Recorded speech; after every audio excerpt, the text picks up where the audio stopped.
السلام علیکم ورحمۃ اللہ وبرکاتہ۔ ابھی ہمارے ملک کے اندر، انڈیا کے اندر خاص طور سے اور دوسرے ملکوں کے اندر بھی ایک وائرس جو ہے پھیلی ہوئی ہے، جو آئی فلو کے نام سے لوگ جان رہے ہیں، جس میں جو ہے آنکھ جو ہے بالکل سرخ ہو جاتی ہے، آنکھ بالکل لال ہو جاتی ہے، اور آنکھ کے اندر جو ہے وہ طرح طرح کی تکلیف ہوتی ہے۔ مثال کے طور پر آنکھوں کے اندر چبھن کا ہونا، لگ رہا کچھ اندر گڑ رہا ہے، اور اسی طریقے سے آپ آنکھ کھول کر کے پورے طور پر دیکھ نہیں سکتے ہیں، آنکھوں سے پانی آنا، آنکھ بالکل سرخ ہو جانا، یہ ساری تکلیفیں جو ہے یہ وائرس کی وجہ سے، اور یہ بیماری جو ہے تیزی کے ساتھ پھیل رہی ہے۔ میں سمجھتا ہوں کہ ہر علاقے میں تقریباً جو ہے یہ بیماری پھیلتی جا رہی ہے۔ لہذا یہاں پر جو ہے چند باتیں آپ لوگوں کو بتاؤں گا، خاص طور سے میں ایک دعا جو ہے،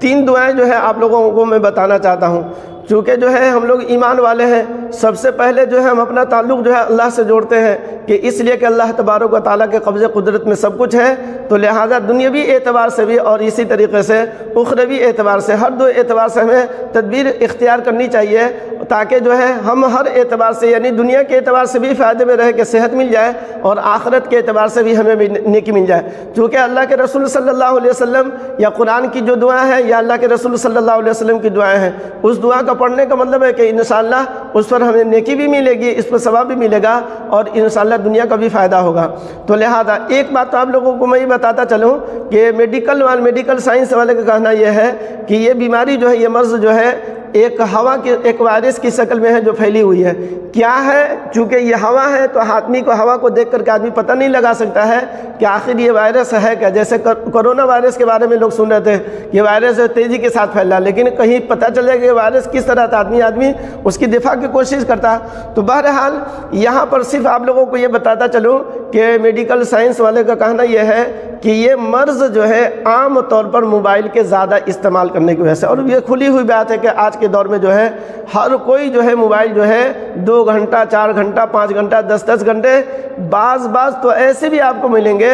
پوری رات پوری نائٹ جو ہے لوگ موبائل کو استعمال کرتے ہیں، صبح میں ان کی آنکھ لگتی ہے، صبح میں سوتے ہیں۔ تو بتایا جاتا ہے کہ 11 بجے سے لے کر کے صبح 4 بجے تک اس بیچ میں موبائل کا استعمال آدمی نہ کرے، الا یہ کہ آدمی بہت زیادہ ضرورت مند ہو۔ دوسری بات جو ہے، آدمی لیٹ کر کے سو کر کے آدمی جو ہے موبائل آدمی چلاتا دیکھتا ہے، تو یہ حصہ جو ہے یہاں پر ایک رگ ہے، ایک نس ہے جس کا تعلق جو ہے وہ آنکھوں سے ہے، لہذا اس کی وجہ سے یہ رگ جو ہے، یہ نس جو ہے دبتی ہے، اور اس کا اثر یہ پڑتا ہے کہ آنکھ پر ضرب پڑتا ہے اور آنکھ کو تکلیف ہوتی ہے، اور آنکھ کی طرح طرح کی بیماریاں پیدا ہوتی ہے۔ تو لہذا لیٹ کر سو کر کے آدمی جو لوگ موبائل چلاتے ہیں، آج نہ کل 2 سال میں ہو، 4 سال میں ہو، 10 سال میں ہو، کسی نہ کسی آنکھ کے بڑی سے بڑی بیماری کے اندر وہ مبتلا ہو سکتا ہے۔ میں یقین کے ساتھ نہیں بول رہا ہوں، لیکن یہ میڈیکل اور ڈاکٹروں کا کہنا ہے، کسی نہ کسی آنکھ کے کسی بڑی بیماری کے اندر وہ مبتلا ہو سکتا ہے۔ اس لیے احتیاط ضروری ہے۔ جہاں تک ہو سکے اگر آپ کو موبائل ہی چلانا ہے تو بیٹھ کر کے دیکھ سن کر لے، لیکن لیٹ کر کے دیکھنا یہ جو ہے آنکھوں کے لیے بہت زیادہ مضر ہے، بہت زیادہ نقصان دہ ہے۔ تو چلیے ہم دعا کی طرف آتے ہیں۔ پہلی دعا ہے وہ قرآن کریم کی سورہ قاف کی 26ویں پارے میں وہ سورت ہے سورہ قاف، اس میں ایک آیت کریمہ کا ٹکڑا ہے۔ یہ دعا جو ہے یہ دعا اس طرح ہے، فَكَشَفْنَا عَنْكَ غِطَاءَكَ فَبَصَرُكَ الْيَوْمَ حَدِيدٌ، فَكَشَفْنَا عَنْكَ غِطَاءَكَ فَبَصَرُكَ الْيَوْمَ حَدِيدٌ۔ آپ دعا جو ہے اسکرین سے دیکھ کر کے آپ جو ہے اس دعا کو یاد کر لیجیے۔ پڑھنے کا طریقہ اس کا یہ ہے کہ اول آخر 1 مرتبہ یا 3 مرتبہ درود شریف پڑھ لیجیے، 1 مرتبہ یا 3 مرتبہ درود شریف پڑھ لیجیے، اور پڑھ لینے کے بعد 7 مرتبہ اس دعا کو پڑھنا ہے، فَكَشَفْنَا عَنْكَ غِطَاءَكَ فَبَصَرُكَ الْيَوْمَ حَدِيدٌ۔ 7 مرتبہ پڑھ کر کے ہر نماز کے بعد، اس لیے نماز آدمی کو پڑھنی چاہیے۔ نماز میں تو اللہ کے رسول صلی اللہ علیہ وسلم نے فرمایا کہ نماز میری آنکھوں کی ٹھنڈک نماز میں ہے، تو نماز آدمی پڑھے گا تو نماز کو ایسے بھی ٹھنڈک محسوس ہوگی، آنکھوں کی بیماری سے اللہ محفوظ رکھیں گے انشاءاللہ۔ تو بہرحال یہ نماز کے بعد جو ہے، یا کسی وجہ سے آپ نماز نہیں پڑھ سکے تو آپ اس دعا کو پڑھ سکتے ہیں۔ دعا کو پڑھ کر کے اس طرح اور اپنے آنکھوں میں اس طرح جو ہے آپ پھیر لے، پڑھنا جو ہے 1 مرتبہ ہے، اور آنکھ میں 3 مرتبہ اس طرف پھیر لینا ہے۔ دوسری دعا جو ہے وہ اللہ کی صفاتی نام ہے، یا مقیتو 10 مرتبہ پڑھ کر کے، اور اس کو بھی اپنی انگلی پر دم کر کے اپنے آنکھوں پر پھیر لیتی. یہ بہت آسان ہے. یا مقیتو کسی وقت بھی آپ کر سکتے ہیں, 10 مرتبہ صبح میں شام میں, جتنی مرتبہ کرنا چاہے تو کر سکتے ہیں. چھوٹوں بچوں کے لیے ہم بتا دیں کہ بچے پڑھ نہیں سکتے ہیں تو بچوں پر جو ہے بڑے لوگ جو ہے یا عورتیں جو ہے ماں جو ہے یا خود گھر میں جو بڑا ہے جو لوگ پڑھ سکتے ہیں پڑھ رہے ہیں تو پڑھ کر کے بچوں کے آنکھوں پر خود سے آپ دم کر دیں یا آپ اس کے آنکھوں پر اس طرح ہاتھ سہلاتے ہوئے جو ہے آپ اس دعا کو پڑھ کر کے آپ دم کر سکتے ہیں. تیسری دعا جو ہے وہ بہت جامع ہے اور میں سمجھتا ہوں کہ یہ دعا مجھے بھی یاد نہیں تھی. اللہ کا شکر ہے کہ دعا اب ہم یہ دعا یاد ہو چکی ہے. اللہ تبارک و تعالیٰ اس دعا کو پڑھنے کی توفیق عطا فرمائے. تو صرف اس میں آنکھ ہی کے لیے جو ہے فائدے کی دعا نہیں ہے بلکہ اس میں جو ہے بہت جامع دعا. اس دعا کا ترجمہ اور مفہوم بھی ہم آپ کو بتائیں گے تاکہ اس دعا کی اہمیت آپ لوگوں کو سمجھ میں آ جائے. دعا کے الفاظ یہ ہے اللہم متعنی ببصری وسمعی. ایک حدیث شریف میں وسمعی کا لفظ ہے یعنی کان کا تذکرہ ہے اور بہت ساری حدیث میں صرف بصری ہے. تو اس لیے ہم آنکھ اور کان دونوں کو جو ہے جو دعا ہے اس دعا کو ہم پڑھتے ہیں اور اسی دعا کو آپ لوگ یاد کیجئے اور اسی دعا کو آپ لوگ پڑھیے. اللہم متعنی ببصری وسمعی واجعلہ الوارث منی واجعلہ الوارث منی وارنی فی العدو سأری وارنی فی العدو سأری وانصرنی علی من ظلمنی. الفاظ ایک مرتبہ دوبارہ پھر سن لیجئے تاکہ یہ دعا کے الفاظ آپ کے صحیح ہو جائے اور پھر آپ کے لیے یاد کرنا آسان ہو جائے. اور بار بار اس دعا کو سن لیجئے گا تو دعا جو ہے بغیر یاد کیے ہوئے دعا آپ کو یاد ہو جائے گی انشاءاللہ. دعا کے الفاظ یہ ہے اللہم متعنی ببصری وسمعی اللہم متعنی ببصری وسمعی واجعلہ الوارث منی وارنی فی العدو سأری وانصرنی علی من ظلمنی. اب اس دعا کا مفہوم اور مطلب بھی سنتے جائیں تاکہ اس دعا کی اہمیت آپ کو سمجھ میں آئے. پھر اس کے بعد انشاءاللہ اس کی اہمیت سمجھ میں آئے گی تو اس دعا کو آپ لوگ ضرور پڑھیں گے.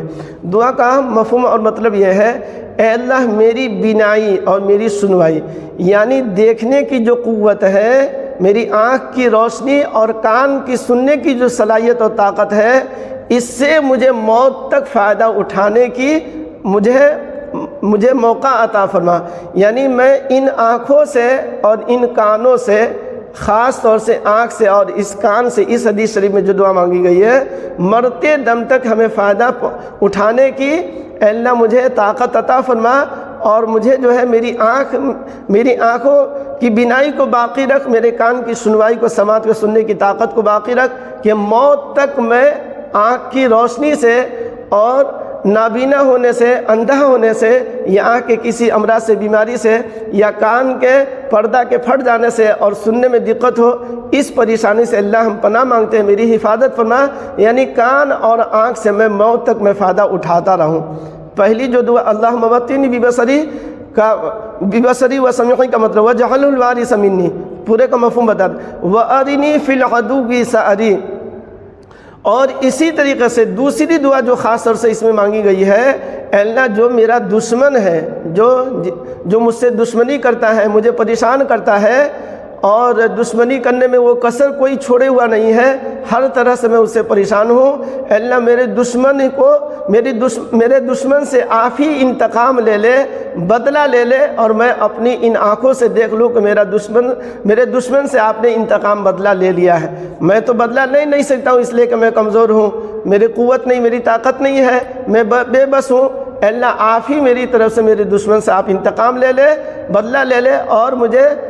رہتے ہوئے میں اپنی آنکھوں سے میں دیکھ لوں کہ میرے دشمن سے آپ نے انتقام بدلہ لے لیا ہے. تو بہرحال جو آپ کا دشمن ہے گویا کہ آپ اپنے دشمن سے حفاظت کے لیے, اور اسی طریقے سے ہر آدمی چاہتا ہے کہ میرا دشمن جو ہے دنیا میں ناکام رہے, پریشان رہے, تو آپ خود سے بدلہ نہیں بلکہ اللہ تبارک و تعالیٰ سے کہہ رہے ہیں اللہ جیسا چاہیں گے ویسا اللہ تبارک و تعالیٰ اس سے انتقام اور بدلہ لے لیں گے. تو یعنی گویا کہ آپ نے اللہ کے اوپر چھوڑ دیا ہے اور اس میں دعا میں یہ مانگی کہ دشمن کو میں پریشان ہوتے ہوئے میں دیکھ لوں, مجھے یہ وہ دن دکھلا دے کہ میں اپنی آنکھوں سے دیکھ لوں. اور تیسری چیز جو دعا میں مانگی گئی وانصرنی علی من ظلمنی, جو مجھ پر ظلم کرتا ہے تو آپ میری مدد فرما.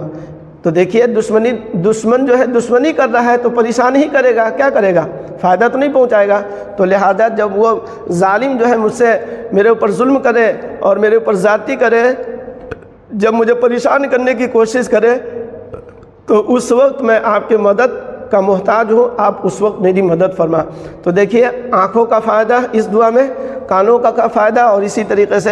دشمن سے حفاظت اور اس کے ظلم زیادتی سے حفاظت کی دعا بھی ہو گئی، اور ہر طرح سے فائدہ ہوگا. تو اس دعا کو پڑھنے کا طریقہ یہ ہے،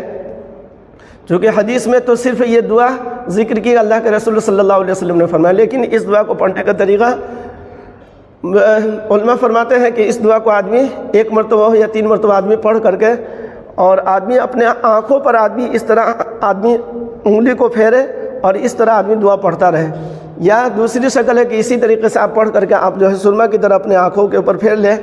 اور یا اسی طریقے سے آپ اپنے سر پر یا اپنے آنکھوں پر اس طرح آپ پھیرتے رہیں اپنے ہاتھ کو اور دعا کو پڑھتے رہیں.